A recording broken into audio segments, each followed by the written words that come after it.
پښتنو باندې د حضرت عثمان رضی الله تعالی عنہ لوی احسان دی چې هغه په خپل دور کې صحابه کرام د پښتنو علاقې ته را لېږلي دي او د قرآن تعلیم یې دلته را رسولي دي. 15 صحابه کرام د پښتنو په علاقه تللي دي او بیا ورپسې تابعین تبع تابعین داسې دلی پورې رسیدلی دي. ټول هندوستان، پاکستان، افغانستان په دې باندې صحابه کرامو تک کړي دي او دې کې د قرآن आवाज را رسولې دي. دا په اٹک کې چې کومه قلا ده اوس یا د اٹک د خار نوم دی نو دا د یو صحابي د قبیلې نوم دی. محلب ابن ابو صفرہ العتکی د افغانستان تراغه او د افغانستان نه د پیښور په لار باندې اٹک تلاړ او په اٹک کې اسلامی نظام چلولې دي او ځان له قلا چې جوړه کړې و نو داغه قلا نه بهر لیکلو العتک. عتک په عربو کې دا د قبیلې نوم دی. او دا اٹک خلق چې ناغوی خو عربي نشو ویلې عجم دی ناغوی به العتک نشو ویلې نو وی اتک اتک سموده وی اتک اتک رسته وی اٹک اٹک اٹک تنه جوړ شوی. بیا رسته زمانو کې هم مسلمانان عالمان حاکمان دی طرف ته توجه ورکول ځکه چې دې کې د هندوانو غلبه وا. دا محمود غزنوی دا د پلار ناصر الدین امیر سبکتگین په افغانستان کې بادشاہ او د هندوانو مشر دی راجا جیپال. د پلار نوم انن پال. په لغمان او په ننګرهار کې مسلمانانو سره جګړه د هندوانو را لاله نو امیر سبکتگین و سره جګړه کوله د مسلمانانو لخر 80,000 او د هندوانو لخر 3 لکه هغه 3 لکه کسانې د افغانستان نه تر اٹک پورې اوسغلول. راجا جیپال په اٹک پورې وته کافر شکست اوخوړ او بیا دا ناصر الدین امیر سبکتگین لخکر چې 80,000 نو 50,000 لخکر واپس بوته او 10,000 د نظام چلولو د پاره په دې علاقې پرې خو ده. په دغه 10,000 کسانو کې د 400 قاضي علي نوم دی او په مردان بل قاضي یوسف پرې خو ده. دا دو قاضیان د شرعي نظام د پاره پریخو د 400 قاضي علي او د پلار دی یوسف هغه د مردان قاضي شو. هندوانو نه لس میاشت بیا نوې تیارې وکړه د جنگ او مسلمانانو بیا محمود غزنوی له اطلاع ورکړه امیر سبکتگین وفات شو او زوی محمود غزنوی بادشاہ شو. دوی اطلاع ورکوي هندوان بیا جنگ کوي او راټینګه کې درالم واپسې نو بیا واپس لخر راغی او راجا جیپال اٹک سره اونیو د لاس خپونه اوتړه افغانستان ته بوته او علاقه ټول فتح شولا او د 400 قاضي شهید شو. په 400 کې په پړانګ او مقبره کې بابا صاحب چې یادېږي دا د محمود غزنوی د لخر قاضي دی او دا د پلار یوسف په مردان کې شهید شو. د بغداد په مقبره کې دا د مردان د علاقې قاضي دا د هندوانو سره په جهاد کې شهیدان شوی. نو ټول هندوستان او افغانستان باندې محمود غزنوی حکومت کو او سره د شپې به گشتم کو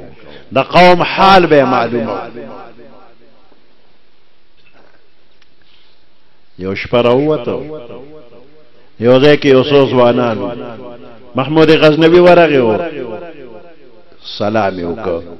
هغه سلام واغشت او دنه تاسو کې څوک دی ته تاسو مرګریم وی چې زنګ مرګریم موږ سره کېنا کېنو لکسات خاموشي وا. بیا یو کس ویل که خبره شروع کړي نو بل مرګري وای چې موږ غلې یو غلا راغلی خو سزاړه مرګري دی اوس پکې نوې مرګریم دي نو یو کس لک خپل تعارف مو کې او کس کمال او هنر چا کې نام بیان کوي چې په مقدم بیا کار وادي یو غل نه تپوس کوي تا کې څه کمال یو غلوي زمال لاس کې دونه طاقت الله پیدا کړی چې ډیره مضبوطه قلایزه پکې کندر پاسانه کوم بل غلوي ما کې دا کمال چې زه سوالم پويګم چې مال کم ځای پروت دی بل وې ما کې دا کمال زره زناور په خبرو پويګم ایو وې ما کې دا کمال چې د شپې تور تیار کې اوزل سو کوی نه منه خطا کیږي نه محمود غزنوی ته لکه تا کې څه کمال شته او ما کې کمال شته سو یو سره ک 500 تورسه ده او زګیرو خوځو ما دا 500 نه بچ کی وره کستا دا کمال پکې ډیر خره ځکه من خوغلیو کې دیشي چې تغلا کې گرفتار شو حکومت هم پانشي کوي او ته ګیرو خوځې نو بچ ته پکې خې انور اغلوې دا چې مرګري چې راجم شيغه د پرده مشر ضرورت وي باچا جوړول غواړي زمنګ د ډلې باچا بس یو تعلق خره کنه محمود غزنوی هغه باچا یې کړه غلو بیا وی چې داسې با کمال با هنر مرګري مخ کې چتر یو ځای شوی نه لکه نن خدا سے اغلا پکار چې دینه پس بیا د بل اغلا ضرورت پیښ نشي ایو مرګره وته خدا محمود غزنوی په کور پور جوړ ډیر غوړ کور دی خبه وګو وې راځي چې په ورځ د بادشاہ کور ته اغلا روان شو سپو غپل د بادشاہ دروازه کې دوش پی پراتری سره پزمکه لګول یو سروچت کې یو غپې وک بیا خوا کې دی بل شپیم سروچت کې غپې وک بیا پرې وته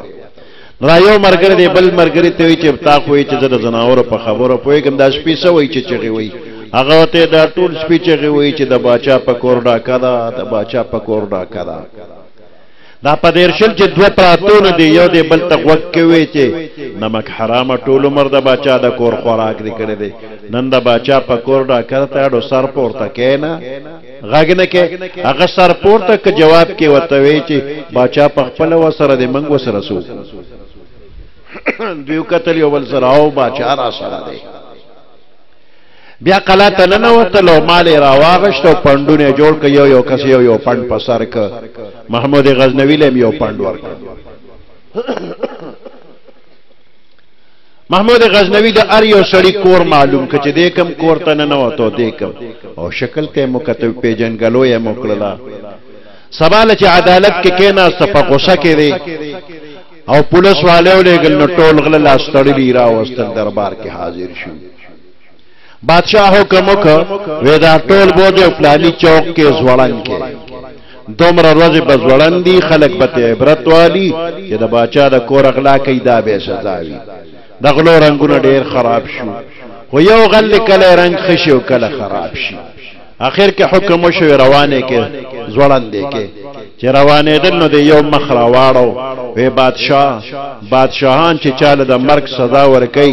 نو اخر کې وته وی چې پزړه د سارمان شتا وی تا من مرګ روان خو تاسو نه کې چې پزړه شتا وکنه وته وای په لدی سړي دی وی پړه مېداري چې بیګا منګلا راتلو نو اول میټینګ کړو او په میټینګ کې هر یو مرګري کې چې کم کمال او هنر نه بیان کړی دی او په موقع خپل کمال خولم دی همام بیگا ویل چې ما کم کمال دی نو مال خپل کمال نه دی خولې کې اجازه وي خپل کمال خو خو کنه سو وی بیگا ما ویل چې د ماسترګو کې دا کمال چې تور تیار کې یو ځل څوک صحیح کما بیا را نه خطا کیږي نه صاحب بیگا میټینګ کې ختم منګ سره وي وی صاحب اخر کې تام سویلو دا وی چې څوک تختیدار تورشيږي 500 تورشيږي او زه ګیرو خو زم نه 500 نه بچ کی مهرباني وکړه ګیرو خو زوا وی بچاو خاندلو ګیرو خو چې زه ټول مې وبخله ټول معاف شو د 500 نه بچ شو اوس دې قصې ته یو ځل بیا د سره فکر وکا او دې کې عبرت او نصیحت معلوم کا چې کوم عبرت او نصیحت پکې دی نو ګوره اول عبرت پکې دی چې د محمود غزنوی په مخ کې داغه ټوله خزانه لوټل کېده خیل دې خو غږی نکاو او سحر چې عدالت کې کېناست او په غوسه کې راغې وې دا ټول پانشي کې څوک ته چا خلاصولې شو نه نو دغه شانت نن من په دنیا کې د الله نغلا کو دا د شریعت خلاف حکمونه چې من کو دا کارونه من کو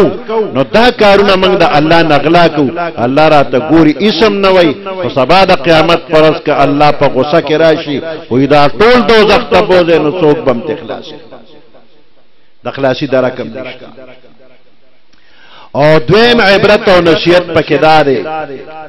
چې د دنیا څومره هنرونه او کمالات دي او په دې غاوره نشي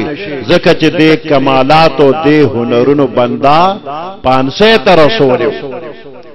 البته یو هنر او کمال پکې د کار دی هغه دا چې د یو غل پیجنګلو کړي د معرفت او پکې چې د باچا او پیجند نو ځانم د سزا نه بچ کو خپل مرګریم د سزا نه بچ کړل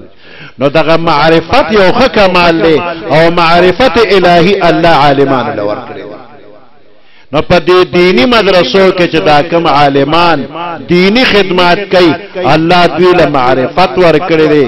نور د معرفت او دغه نور د معرفت دوی خپل شاګردانو ته خپل طالبانو ته منتقل کوي او دوی لګیا دي عوامو ته منتقل کوي او د دې عوامو صحیح طریقه باندې راهنمایي کوي نو دا عالمان د دې قوم د دنیا او د آخرت خیر خوا دي چربم یو عالم چاته غلط لار اونخی کله جمعه تقریر ویناغه کوم سملار خی کچه ته مقبره کې بیان نو التم سملار خی او کدا سے په نور موقع باندې د بیان ضرورت نو عالمان چاته غلط لار نخی نو دا دینی مدرسې د دې عالمان او طالبان د دې قوم خیر خوا دي او دا اولیاء کرام دی او الله بخپل دوستان جنت تبوزی دوزخ تنا عوام پاتی دی نو دی بچرت دی نو پیغمبر علیہ السلام فرمائی المرء مع من احبا سڑے با اغا چا سرئی چی چا سرے محبت بی نو الحمدللہ زمان دا دی عوامو دا دی طالبانو سر او دا عالمانو سر من محبت دی نک طالبان او عالمان دا علم دا برکت اللہ جنت تبوزی نو دا عوام دا عالمانو دا طالبانو دا من محبت دا وجب اللہ جنت تبوزی اللہ پاک دے دا دینی ادارہ ہمیشہ کامیاب قائمہ دائم لری او چه سوک و سر من محبت او تعاون کی اللہ دی دنیا و آخرت کے ڈیر بدلی ورکی سبحان ربك رب العزة عما يصفون وسلام على المرسلين والحمد لله رب العالمين.